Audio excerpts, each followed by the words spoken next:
Allez, direct depuis la montagne pour parler de la ruralité heureuse. Nous sommes en Savoie, le Haut-Val d'Arly, ce matin en direct pour parler de la ruralité. Avec nous pour nous en parler, deux personnes. D'abord, Claude Vernier-Favre. Bonjour Claude. Bonjour Philippe. Alors Claude, vous êtes vous native de la Maurienne et vous habitez ce petit village de Notre-Dame-de-Bellecombe au Val d'Arly, 1100 mètres d'altitude. C'est ça en gros. C'est ça, tout à fait. Donc je suis originaire de Modane, qui est la porte de la Haute-Maurienne. Et puis j'ai rencontré l'amour et du coup je l'ai suivi. Et je me suis installée à Et on Notre-Dame-de-Bellecombe va dans le parler de Val-d'Arly. votre vie au quotidien dans cette montagne. À vos côtés, Thierry Coste, bonjour, le Bonjour. monsieur ruralité du président de la République en personne. Bonjour Thierry Coste.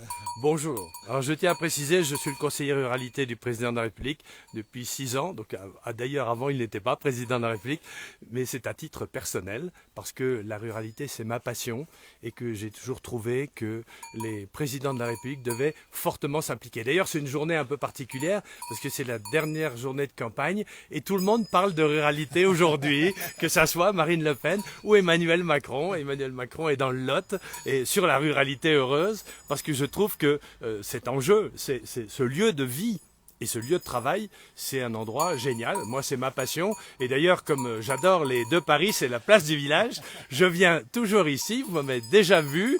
Je peux pas m'en empêcher. Et puis après, je rentre dans une autre ruralité qui est ma Haute-Provence, à côté des Gorges du Verdon, parce que c'est là où je me partage entre Paris, comme beaucoup de gens, je me partage entre la ville et la campagne. C'est ce qui fait qu'on est très équilibré. Alors justement, on va en parler de cette ruralité heureuse. On voit le sourire de Thierry Coste, le sourire de Claude Vernier-Favre. Alors Thierry, vous allez poser des questions à Claude parce que vous aimez la ruralité et vous aimez les gens de la campagne surtout.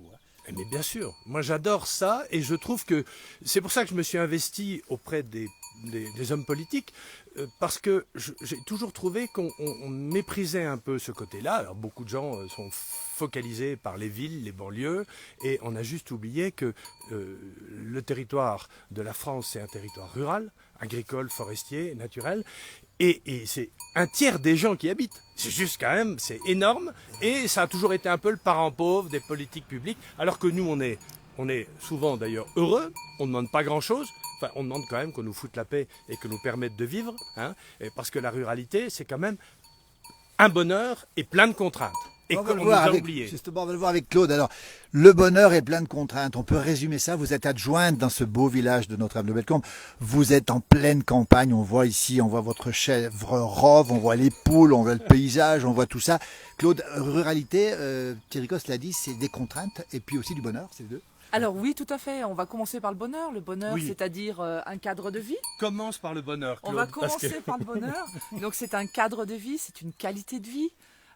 Si on pense à l'époque du confinement qu'on a vécu avec la pandémie, on s'est senti complètement protégé dans notre montagne.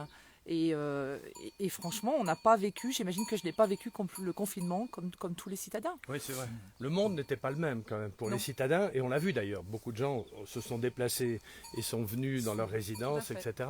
Mais c'est vrai que c'est un vrai sujet, cette qualité de vie, et c'est pour ça d'ailleurs qu'on veut la conserver et qu'il faut que les gens comprennent. Les gens qui viennent à la campagne, il faut qu'ils comprennent qu'on a un mode de vie et qu'il faut accepter notre mode de vie. Et à l'inverse, nous, parfois, il faut qu'on fasse l'effort de mieux les contraindre, de mieux les connaître. Mais toi, tu dois, avec une commune comme ça, vous avez un grand mélange entre des autochtones et des gens qui débarquent juste Tout à juste pour fait, le tout à plaisir. fait. Bah oui, pour l'hiver, forcément, nous sommes une petite communauté. On est à peu près 492 habitants, je crois. Ah oui.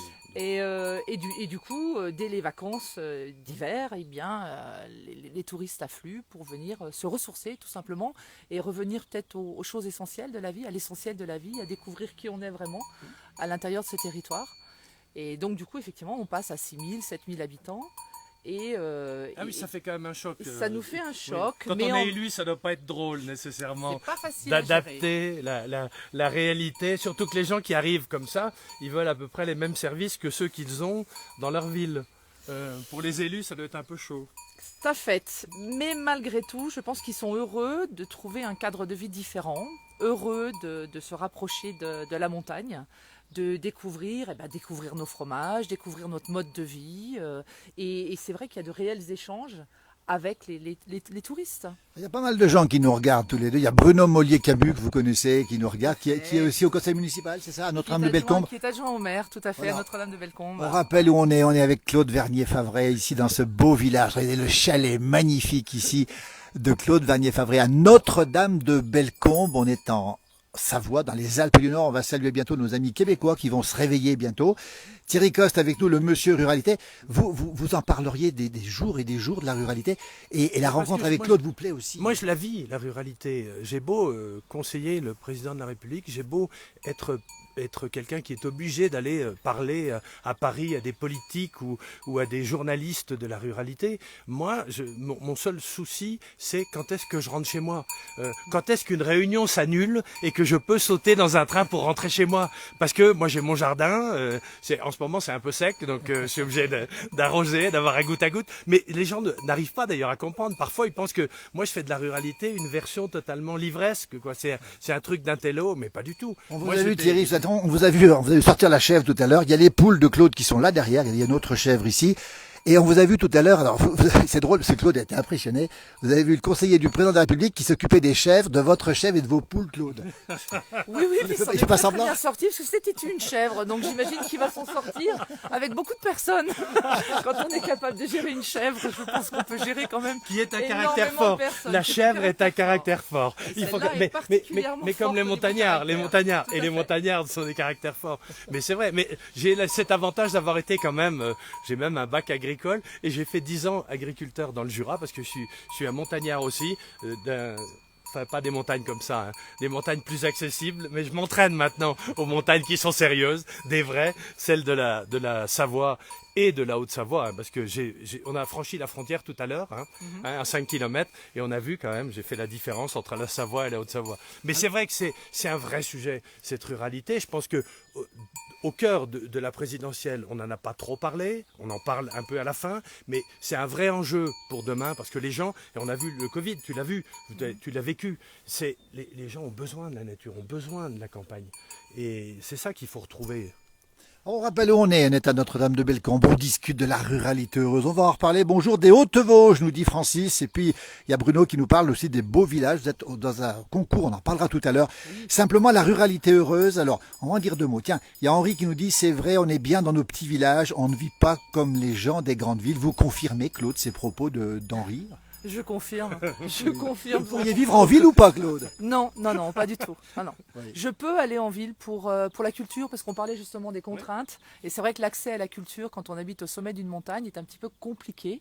Donc ça veut dire prendre sa voiture quand on a des enfants. Je suis une maman aussi. Et quand on a des enfants, c'est-à-dire prendre la voiture, aller à la ville pour les amener au cinéma, pour les amener au musée.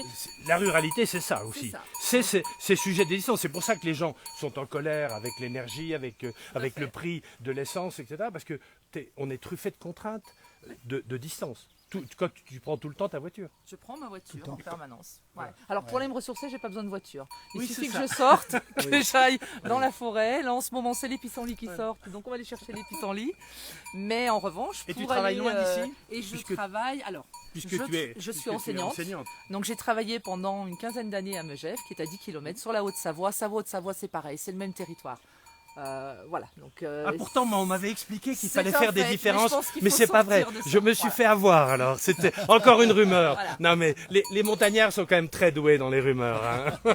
Donc oui, effectivement. Et puis après, j'ai demandé une mutation. Alors pareil, j'ai beaucoup réfléchi parce que j'étais à un quart d'heure de mon domicile, et là j'ai voulu aller au lycée pour avoir d'autres élèves, aller un peu plus loin dans mon enseignement, et du coup c'est 25 km et c'est les gorges de l'Arly, et les gorges de l'Arly, je crois qu'on en entend parler depuis très très longtemps. Ah oui, c'est une galère, non? C'est gorges, c'est un peu la galère quand même. Ouais. C'est l'hiver, c'est pas l'endroit le plus génial. Disons que dans les contraintes, il faut regarder la météo et se dire, voilà, s'il pleut énormément, ça risque de se casser la figure. S'il neige énormément, je sais qu'il va falloir que je me lève plus tôt pour arriver à l'heure. Donc oui, effectivement, c'est pas si simple. Ça fait partie des contraintes dont on parlait tout à l'heure.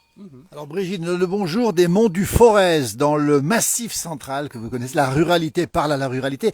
On a parlé de ruralité heureuse, alors le quotidien on l'a dit, mais alors quand même on est en montagne, hein. Thierry Cos, vous le savez, vous qui êtes aussi un montagnard, il faut quand même préciser une chose, c'est que l'hiver c'est compliqué. Votre mari a été longtemps responsable du déneigement sur la commune. Hein. Alors il y a Bruno qui nous dit qu'il faut parler des barrières administratives stupides entre les départements savoyards. Alors ça un autre débat. On Hein. peut peut-être généraliser. Il faudrait parler des barrières administratives stupides tout court. Parce que, hélas, et c'est un peu ce qu'on demande. Demain, il faut quand même qu'on n'ait pas les mêmes normes à la campagne qu'en ville, qu'on n'ait pas les mêmes normes avec des artisans, des commerçants, des PME qu'avec des multinationales. Il faut qu'on fasse des différences. On est le pays, la France est magnifique en matière de ruralité, mais il faut qu'on ait des différences. On ne peut pas avoir le même traitement, les mêmes normes, même les mêmes normes sanitaires. Quand on produit un jambon, je ne parle pas d'un jambon de chèvre, hein. Un saucisson de chèvre, ou un saucisson d'âne, ou un saucisson de chamois, peu importe, mais il faut qu'on ait des normes, des règles qui soient adaptées à nos territoires. Et ça, je crois que c'est un vrai enjeu pour demain. C'est qu'on s'adapte au territoire et non pas de vouloir tout normer, parce que les règles administratives, c'est quand même mortel. Et tous les gens qui veulent entreprendre avec des contraintes, ils sont passionnés. Mais si on leur met trop de contraintes, eh ben basta, ils s'en vont. Et on ne peut pas perdre. Demain, on a besoin de beaucoup plus de gens dans nos campagnes qu'aujourd'hui.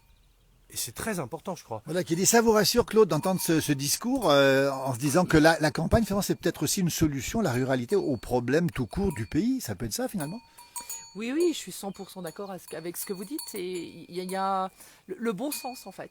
Voilà, on parlait des normes, des contraintes, et je pense qu'il faut qu'on revienne à l'essentiel, et il faut qu'on prenne, voilà, s'adapter à la vie de notre territoire. Et effectivement, il faut du bon sens pour ça. On est entouré de contraintes, de normes, comme vous le dites, qui nous empêchent de faire ce qu'on a envie de faire. Ah oui, Voilà. tu es élu et tu le vois bien. C'est quand même. Enfin, il faut être courageux pour être élu dans les zones rurales. D'abord parce que vous êtes moins nombreux, il y a moins de personnel.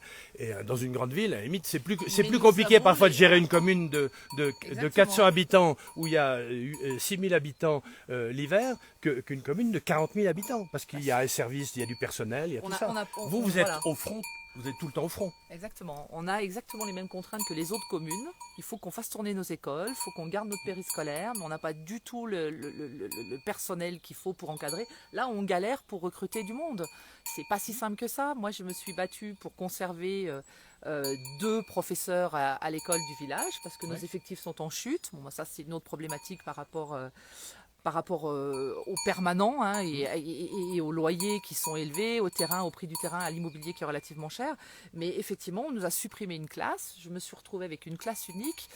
Je remercie la maîtresse de gérer sa classe unique. C'est loin d'être simple. Et la classe unique peut être dissuasive. Bien sûr. Elle peut être dissuasive parce que les parents qui viennent ici se disent « mais j'ai peut-être pas forcément envie que mon enfant soit dans une classe unique ». C'est pas si simple. Alors, on rappelle où on est, Notre-Dame de Bellecombe. On est avec Claude Vernier-Favret, passionné de son village, on le précise, la ruralité heureuse avec Monsieur Ruralité Thierry Coste, conseiller auprès du président de la République.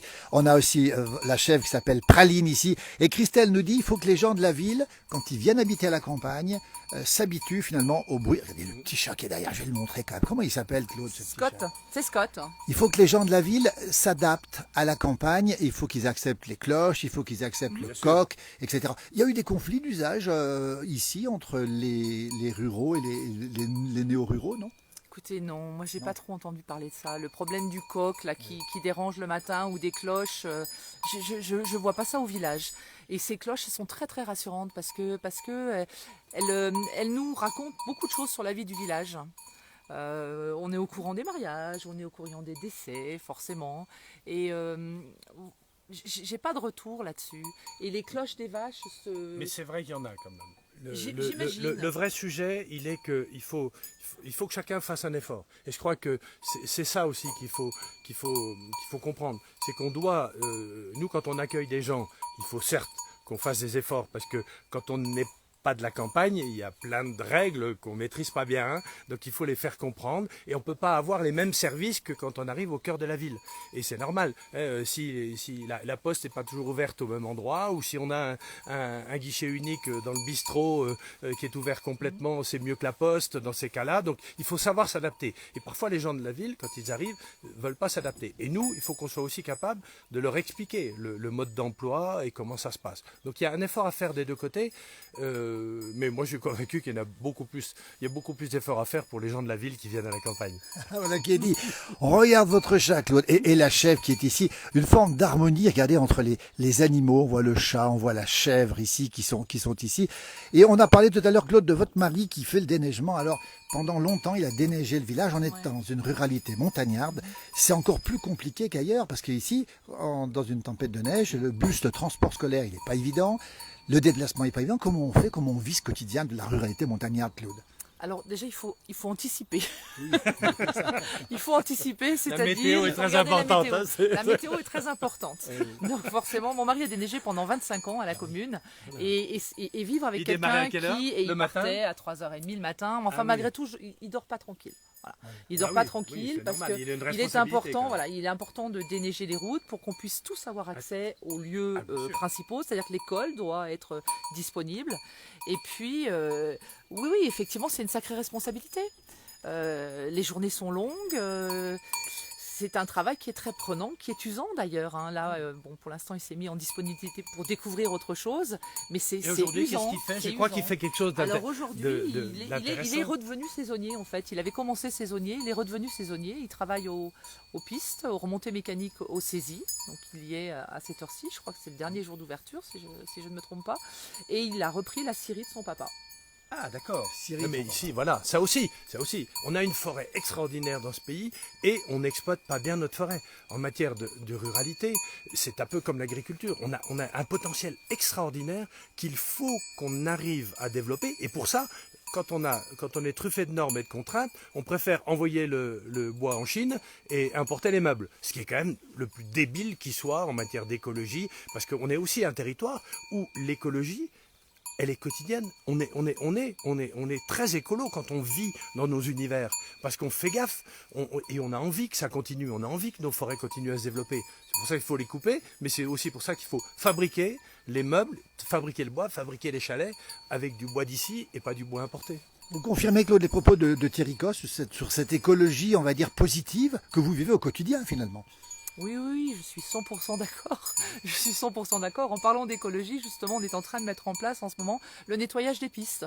Ah oui. Donc nous allons mettre à la fin de la saison, on précise bien. Donc là, dans une quinzaine de jours, on va essayer de mobiliser tout le monde parce que c'est quelque chose dont on n'a pas parlé jusqu'à présent. C'est cette solidarité qu'il y a entre les habitants. Oui. Et donc on va mobiliser et le village, avec les différentes associations, vont se mobiliser pour aller nettoyer les pistes. Mais ça c'est chouette. Alors, on précise aussi que ce village, vous y êtes attaché. On parlait de personnes parfois plus fortes, Thierry Coste, dans les campagnes qu'en ville. On est fragilisé en ville et on est plus fort à la campagne. C'est ce qu'on entend souvent dans nos rencontres. Vous confirmez, vous ? Bien sûr, mais c'est normal. Nous, on vit avec des contraintes qui sont à la fois des distances, mais aussi la nature. On a beaucoup plus de contraintes qui sont pas maîtrisées. Hein, parce qu'on est dans la nature et en montagne c'est encore pire. On dépend vraiment. Quand il pleut ou quand il neige ou quand il y a du brouillard pendant une semaine, désolé, c'est moins drôle. Mais donc ça rend aussi plus solidaire. Ça oblige à penser que l'autre, c'est pas nécessairement un voisin emmerdant, mais ça peut être celui qui peut vous aider demain. Et ça, je trouve que ça rend plus gentil, plus modeste, et c'est vachement sympa. Moi, je trouve que c'est ça la force de la ruralité. Vous confirmez, Claude, les propos? Oui, je confirme à 100%, tout à fait. Alors, ce village, Notre-Dame de Bellecombe, la Savoie, le Haut-Val d'Arly, le petit chat qui est derrière, la chèvre qui est là, le mont Charvin à l'horizon, les stations de ski, l'espace Diamant. Ce village, vous l'aimez, c'est pourtant pas votre village de naissance, Claude. Vous êtes né en Maurienne, on le rappelle, en Savoie aussi. Et vous l'aimez, et vous le défendez, et vous êtes, je crois, candidat au plus beau village du département de la Savoie, c'est ça? Oui. Il y a un mois à peu près, en allant boire un café, parce que ça, c'est un lieu aussi dans les villages, le bistrot café, qui est indispensable, parce que c'est là que bat le cœur du village, en fait. le café bistrot. Donc en allant boire mon chocolat, j'ai acheté le Dauphiné, j'ai discuté avec toutes les personnes du coin et j'ai vu qu'il y avait un concours. Donc je me suis dit pourquoi pas. Donc voilà, j'ai candidaté. Avec le grand quotidien, le Dauphiné libéré, c'est ça? Le Dauphiné libéré, Oui. je crois que le deuxième c'est le Progrès, il me semble, parce Oui, que oui. c'est sur la région Rhône-Alpes. Vous êtes finaliste avec six Pour communes, l'instant, c'est ça, nous 6 sommes dans les villages. 6 communes, avec une commune de Haute-Maurienne, donc voilà, qui est au Soie. Comment? Oui, C'est attention, pas mal, c'est pas mal. Mais moi j'habite déjà un village qui s'appelle Tourtour dans le Haut-Var, à côté des Gorges du Verdon, et qui est déjà un des 152 plus beaux villages de France. On a déjà gagné le concours. le concours a déjà gagné. Cet attachement à ce village, comment il se traduit? Vos enfants ont grandi ici, votre mari évidemment. Vous êtes repiqué, comme on dit, vous êtes replanté comme ça. Comment ça se passe ce quotidien? Vous l'aimez ce village? C'est votre village aujourd'hui, Claude? Tout à fait. C'est-à-dire que quand je remonte en Maurienne, quand je reviens ici, j'ai l'impression de revivre. Donc je pense que je suis vraiment, vraiment ici maintenant. J'ai perdu mes repères en Maurienne. Pourtant, Dieu sait si la Maurienne est jolie. Je me sens beaucoup moins chez moi en Maurienne qu'ici. Et c'est la campagne qui vous a permis ça. Vous auriez pu vous intégrer de cette manière à Lyon ou à Paris ou ailleurs, vous auriez pu le faire? Non, du tout. Non, Voilà, je qui suis est pas clair. je suis pas Thierry une- Coste, vous confirmez donc que la campagne, c'est les racines. Et finalement, c'est aussi un modèle pour grandir, pour bien grandir. Oui, pardon, c'est des racines, mais on peut se déraciner un peu pour se replanter ailleurs. Et je crois que c'est exactement la démonstration. C'est-à-dire que c'est pas non plus, on a des règles de vie, un mode de fonctionnement qui fait que on aime la nature, on sait qu'on a des contraintes, et finalement le lien social, on sait qu'il est important parce que c'est moins facile à la campagne. Et donc, sitôt qu'on arrive quelque part, même quand on n'est pas, moi je suis jurassien et je suis expatrié dans la Haute-Provence. C'est quand même dur. Et je m'y suis totalement adapté parce que les gens sont accueillants, sont gentils et qu'on trouve tout de suite du lien parce qu'on partage. Voilà, moi je vais aller acheter mes plants pour planter dans mon jardin. Je lis des liens avec le pépiniériste, je vais au café après et hop, on s'adapte. C'est ça aussi l'avantage, c'est que on a une espèce d'ouverture qui est assez intéressante parce que les gens sont plutôt accueillants, juste si on leur parle et si on n'arrive pas en étant prétentieux. Donc c'est ça la force de la ruralité et c'est pour ça que dans ce dernier jour de campagne, c'est pas mal de parler de la ruralité heureuse. Moi, ça rallie tout le monde est d'accord. Alors, on nous demande aussi si c'est un désert médical, c'est le gros problème des campagnes. Ici, on a un médecin. Oui. Alors, pour le coup, nous sommes une station de ski. Donc, nous sommes dans des coins qui sont très prisés. Nous n'avons aucun problème avec les médecins. Nous avons plusieurs cabinets médicaux. Il y en a un à Crévolan, il y en a 2 sur Flumet qui sont juste à 3 km d'ici. Puis après, si on va aller un peu plus loin, on va sur Megève. On est vraiment vernis de ce côté-là. Je pense que la vraie campagne dans le centre de la France ou dans d'autres coins, à mon avis, rencontrent des difficultés sérieuses quand... C'est là où il faut imaginer, la médecine. c'est là où il faut être imaginatif. C'est-à-dire que si la poste doit fermer parce qu'il y a 200 habitants et que c'est le bistrot qui est ouvert et qui fournit les mêmes services publics en étant ouvert de 7h du matin à 22h le soir, c'est tant mieux, parce que résultat, on paye le restaurateur pour assurer une mission de service public, et c'est ça. C'est pareil pour les tiers-lieux, où demain, on peut installer des gens, des professions libérales, ou des gens qui veulent créer une entreprise, et qui vont s'installer dans le village d'à côté, parce qu'il y a un tiers-lieu qui leur permet d'avoir un ordinateur, d'être branché sur Internet, etc. Et je pense qu'il faut être imaginatif dans les solutions. C'est ça notre vraie bataille. Alors, en même temps, il faut être réaliste. Demain, il faut plus de gendarmerie qu'on en a aujourd'hui. Hein. On l'a annoncé il n'y a pas longtemps. Il faut recréer des gendarmeries, il faut recréer des sous-préfectures. C'est-à-dire qu'on doit partir à la reconquête de ce territoire rural parce qu'il y a de plus en plus de gens qui veulent y vivre, mais il faut y vivre décemment. Il faut pas non plus, on peut pas revivre comme avant. Donc il faut s'adapter et les moyens modernes. Et on l'a dit, là, vous n'avez pas de problème de médecin, mais la télémédecine, il y a énormément de choses qui font. Mais pour ça, il faut que la fibre marche. Vous n'allez pas installer des gens si la fibre ne marche pas. Donc il faut vraiment s'adapter. Et là, on retrouvera une vraie ruralité avec des gens qui sont heureux, parce que je pense qu'on cherche tous ce bonheur. La ruralité heureuse, il y a Marinette qui nous dit qu'elle est allée en vacances, elle est de Normandie, en vacances à Maurienne et que l'accueil est formidable. Les gens d'ici, à Notre-Dame-de-Bellecombe, le Haut-Val d'Arly, sont accueillants, Claude. C'est important d'accueillir les touristes puisqu'il y a des vacanciers ici. La campagne doit accueillir aussi le citadin. C'est aussi un effort à faire des gens de la ruralité. C'est un plaisir. C'est un plaisir, c'est pas un effort, c'est un plaisir. Ça c'est beau, vraiment. Claude, là vraiment, On adore échanger, enfin très très souvent l'hiver, je me balade, je vais faire un petit tour à la patinoire, je prends des photos, je discute, j'essaye de vérifier d'où viennent les personnes, qu'est-ce qu'elles aiment dans notre territoire, qu'est-ce qu'on pourrait améliorer sur le territoire. Alors, qu'est-ce qui manque justement sur ce territoire de la ruralité ici à Notre-Dame-de-Bellecombe? Est-ce qu'il y a des choses qui vous manquent? Parce qu'on a parlé de ruralité. Oui, Madame l'adjointe, oui. C'est quoi votre combat au conseil municipal? On a parlé de la scolarité évidemment, on a parlé du maintien des écoles, on parle des transports évidemment, mais c'est quoi le problème? Les transports sont un sérieux problème quand même. Les transports sont un sérieux problème. On est à, disons, un quart d'heure du lycée de secteur qui est à Ugine. Et nos enfants sont internes. Dès l'âge de 14 ans, ils sont internes. Alors que dans une ville normale, enfin, je pense que les enfants mettent plus de temps que les miens pour se rendre au lycée et pourtant ils rentrent tous les jours chez eux. Donc ça, c'est un vrai problème. Et puis, on a ces barrières administratives entre la Savoie et la Haute-Savoie. Voilà, si je veux aller au deuxième lycée, qui est donc le lycée du Fayet, eh bien, j'ai pas de transport quand je pars de Bellecombe ou de Flumet. C'est-à-dire qu'il faut que je me lève très tôt le matin pour amener mes enfants en Haute-Savoie, pour qu'on puisse à ce moment-là les amener au lycée du Fayet. Oui, c'est vrai que ça, donc, c'est pas normal. Ça, c'est un vrai problème. C'est le problème du lieu de vie et du bassin de vie, et pas de limites administratives, quoi. Ça, on est un pays encore un peu cloisonné. On est très heureux, parcours croisé, regard croisé entre, non pas la chèvre qui est ici, qui s'appelle Praline, on rappelle, c'est une chèvre du Rove ici, on est à Notre-Dame-de-Bellecombe, le Haut-Val d'Arly, 1000 mètres d'altitude. Vous êtes nombreux à nous regarder ce matin en direct et c'est vrai qu'on aime ces échanges entre les gens qui nous passionnent, c'est le thème qui nous passionne, la ruralité. Finalement, la ruralité, finalement tout le monde est d'accord. Au-delà du clivage politique, on s'accorde à penser que le monde rural, c'est un monde qu'on doit protéger avant tout, Thierry Coste. Non mais bien évidemment. Aider, et puis s'en servir surtout, c'est peut-être un modèle aussi.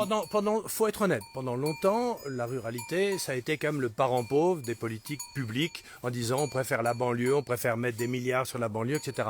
Nous, on est beaucoup moins exigeants les ruraux, hein. On n'attend pas autant d'argent que ça, mais on veut qu'on nous respecte, on veut qu'on nous foute la paix. Je crois que c'est un des enjeux, ça sera sans doute un des enjeux de la prochaine présidence, c'est véritablement de consacrer toute une grande partie de l'énergie à permettre que la ruralité se développe, parce qu'elle est un vrai lieu d'accueil, mais elle est aussi un vrai lieu d'économie.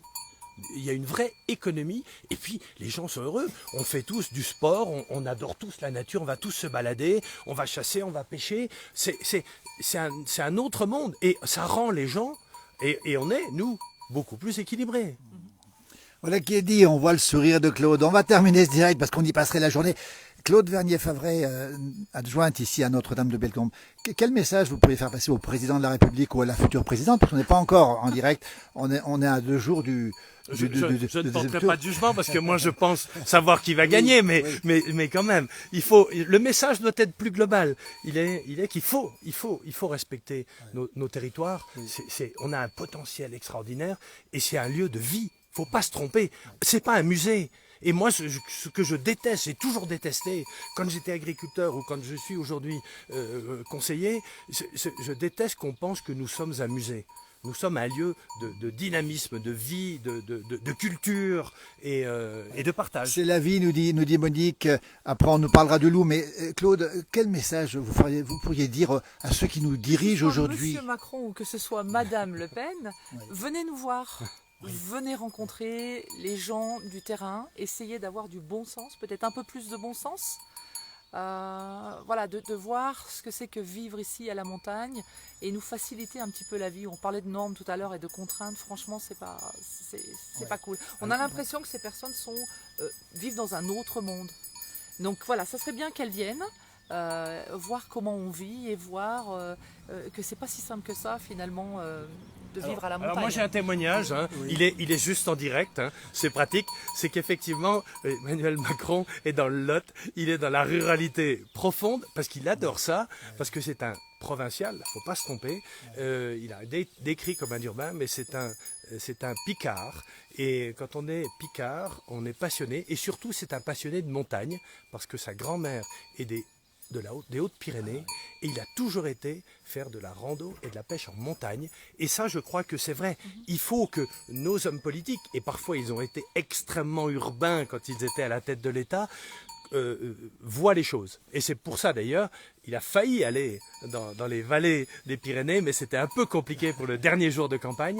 Et je trouve que c'est bien. C'est bien que non seulement les gens passent en ruralité, mais là, comprennent. Et pour ça, je trouve que nous, qui sommes des provinciaux, on revendique ce bon sens qui devrait être partout. Eh ben, le bon sens partagé. Alors, Sébastien nous dit qu'il y a une très bonne boucherie au centre du village, un commerce de bouche, vous confirmez, Oui, Claude? oui, alors oui, c'est un jeune homme qui a repris la boucherie qui avait fermé et Thomas est très investi. Et ça, c'est important. Les petits commerces dans un village, c'est comme C'est le l'école. dynamisme du village. Donc Voilà. c'est comme l'école, ce sont des choses qu'il faut garder. Il faut qu'on arrive à garder nos commerces. Alors il y a des personnes qui vont partir à la retraite et il faut que nous, on crée cette dynamique pour garder nos Et qu'on commerces. Parce que conserve les les commerces... compétences. Tout à fait. Il faut conserver les compétences. Mais là, sur une boucherie, on le voit bien aujourd'hui, avec la culture du circuit court dont on nous parle tout le temps. Mais il faut aussi faire l'effort. Par contre, il faut aussi que les gens qui habitent à la campagne, mais qui viennent de loin, n'oublient pas que le petit commerce, il faut juste qu'ils vivent tous les jours. Donc, il faut aller acheter des choses. C'est trop facile sinon. Or, avec les circuits courts qu'on a, il y a des bouchers qui achètent la viande tout autour, qui transforment, qui font du pâté, qui font des terrines. C'est génial. Mais aussi, il faut que les gens qui viennent d'ailleurs fassent l'effort de dire « je ne vais pas toujours à l'hypermarché, au supermarché, et je vais là ». Parce qu'il y a de la bonne bouffe, on est quand même un pays d'une gastronomie géniale. Imaginez qu'il y a même un candidat à la présidentielle qui a fait campagne sur ça, c'était Fabien Roussel. Oui. Donc et il a été très bien perçu, comme Jean Lassalle. On voit bien que on peut avoir la ruralité heureuse, et on voit bien que ça a commencé pour la première fois dans une présidentielle à marquer les esprits. On est en direct ici, Et on le rappelle. Pour compléter Oui. ce que disait Thierry, je pense que la crise, le confinement, la pandémie nous a ramenés à ces circuits courts. Bien sûr. Et on parlait tout à l'heure de charcuterie, de boucherie. On a un territoire de fromage aussi. Et oui. voilà, j'aimerais mentionner quand même la COP du Val d'Arly. La COP du Val Que d'Arly. Thierry connaît d'ailleurs. Ah oui, je connais, on a Voilà. visité, c'est magnifique. C'est magnifique. La COP du Val d'Arly, j'accompagne régulièrement les vaches en alpage, je les monte, je les descends aussi au mois de juin. C'est remarquable, il y a énormément de touristes qui aimeraient faire et qui s'éclatent. On en rencontre quelques-uns qui demandent, qui se renseignent à quel moment les alpagistes vont monter leurs bêtes en alpage et qui adorent marcher pendant 2 ou 3 heures de temps, pourtant dans un bruit étourdissant Moi, des cloches. Mais Moi, je comprends c'est parce un que vrai bonheur. Je comprends parce que j'ai la culture de la fruitière, mais pardonnez-moi, je suis jurassien, donc c'est pour le comté. Donc je ne voudrais pas qu'il y ait concurrence entre les fromages. Nous sommes sur un territoire avec AOP, IGP, puisque nous Non, je avons savais bien que j'allais effectivement fâcher. Beaufort, plus Reblochon, plus Abondance. Nous avons à côté de ça, nous avons la raclette à côté en IGP. Donc on est sur un territoire qui est particulier quand même dans le Val d'Arly, parce qu'on ne doit pas être si nombreux que ça à avoir et le Beaufort et le Reblochon. Bah, écoutez, on est content d'entendre ce discours, regard croisé entre le conseiller auprès du président Thierry Coste et puis Claude Vernier-Favret. On adore ces échanges, finalement, ça nous rassemble et c'est important. Il y avait une question sur le loup, on va peut-être pas trop en parler parce que c'est un sujet délicat. Marinette nous dit que c'est plus difficile d'être dans une ruralité montagnarde qu'une ruralité de la plaine. Vous confirmez aussi, Claude. Et puis un mot sur le loup quand même. on Vous va entendez parler du loup? On Un peut mot parler sur du le loup. loup. Alors moi, On peut parler du loup. je trouve cet animal remarquable. J'adore les animaux. Je sais que Bruno qui m'écoute va être fâché, c'est un chasseur. Mais je comprends aussi les agriculteurs qui viennent nous voir et qui nous disent, voilà, le loup détruit nos troupeaux. Je l'ai vu en allant me balader et effectivement j'ai vu des choses qui font un petit peu peur et je pense qu'à un moment donné, je ne suis pas spécialiste du tout, je pense que vous l'êtes, il va peut-être falloir recompter le nombre de loups qu'on a dans la région. Je travaille parce avec que des politiques, j'imagine- donc je connais les prédateurs. J'imagine qu'il y a un problème au niveau du comptage, parce que les dégâts sont là, les chasseurs le disent aussi, on a moins de gibier. Voilà, donc il y a des choses qui se Non, passent et en je fait, pense qu'il faut venir voir. moi ce j'ai qui se passe. toujours dit, je considère que la biodiversité dans nos montagnes, elle est riche parce qu'il y a des bergers avec leurs troupeaux et qu'il ne faut pas se tromper. Et l'arrivée du loup, elle a ce sujet, c'est qu'elle va faire partir les bergers de nos montagnes. Parce que les conditions de vie des bergers deviennent exécrables à cause justement avec les patous, avec en plus les problèmes des patous avec les randonneurs. Ça devient un enfer pour les éleveurs. Et lorsqu'on quitte la montagne se ferme.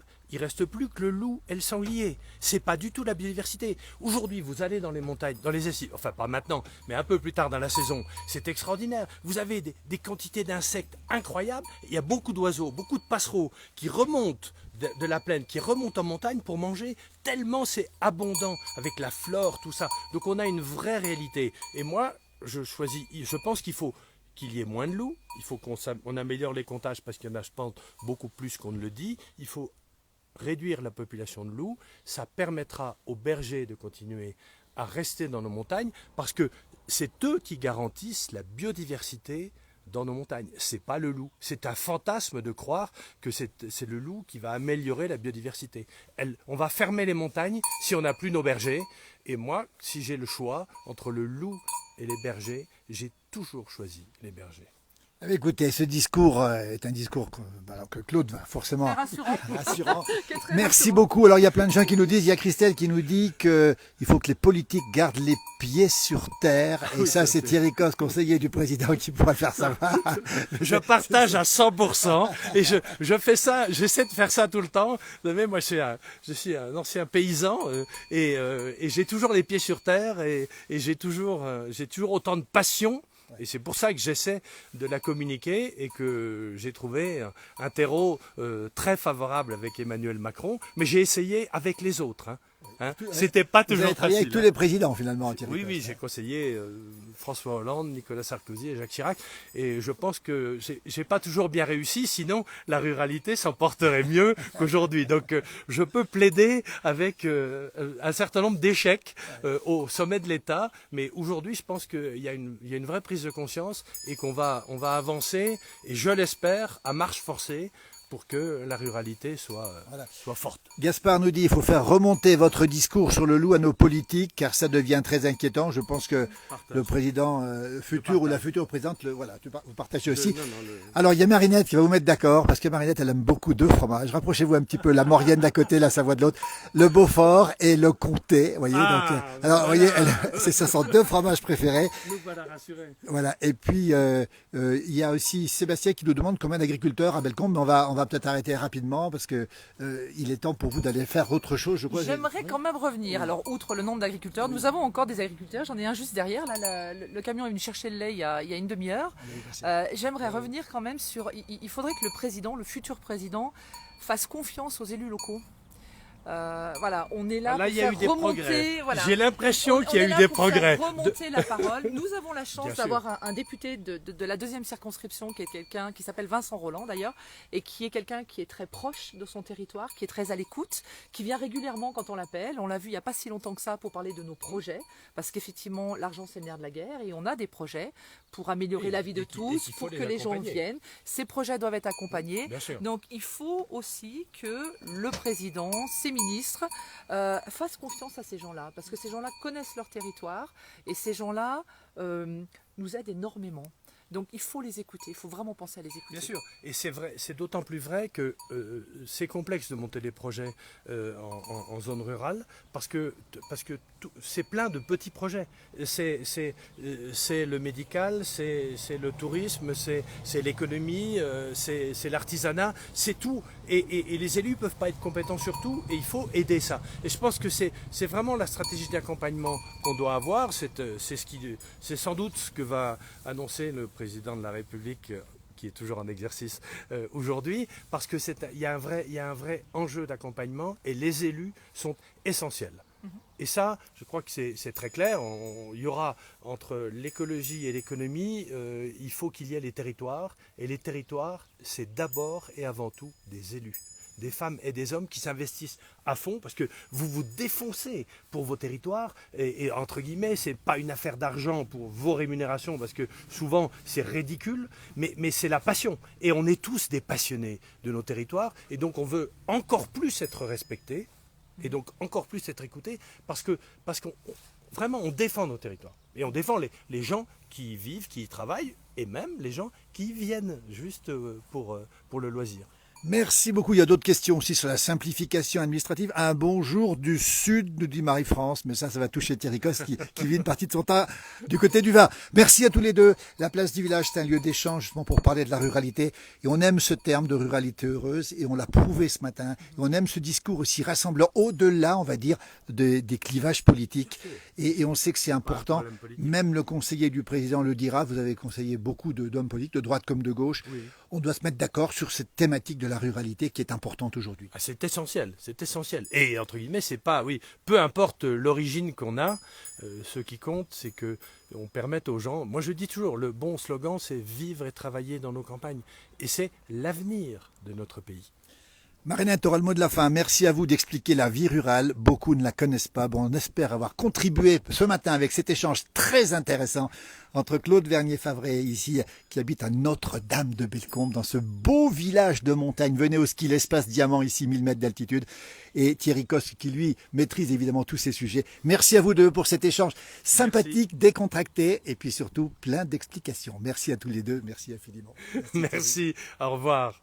Merci Claude. Merci beaucoup, au revoir. Alors, on va saluer Praline qui est là. Merci beaucoup en tout cas. À très bientôt. Elle a été patiente.